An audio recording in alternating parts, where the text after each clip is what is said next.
Welcome to the Rim Brake Rodeo. We hope this video helps. You start by making the repair safe. Cut power at the breaker and unplug the washer, then verify no live voltage with a multimeter. Once done, shut the water supply and remove any water from the tub so components are dry and accessible. Next, remove the top or front panel screws. Organize fasteners so you can reassemble precisely. Doing these steps first protects you and gives clear access to the sensor area, which speeds the diagnostic steps that follow. You now locate the specific sensor. Pressure sensors use an air tube to the tub, Hall sensors sit near the drum, optical sensors read rotation, and temperature probes measure NTC resistance. Once located, visually inspect connectors and wiring for corrosion, loose pins, or pinched tubes, because most faults are simple failures.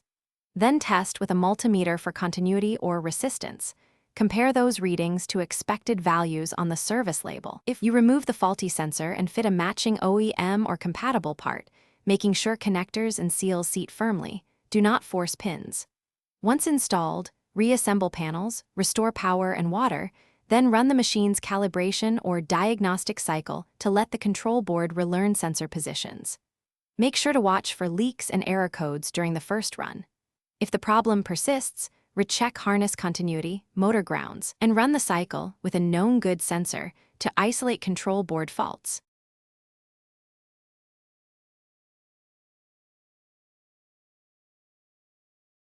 Thanks for watching. Consider subscribing if we helped you.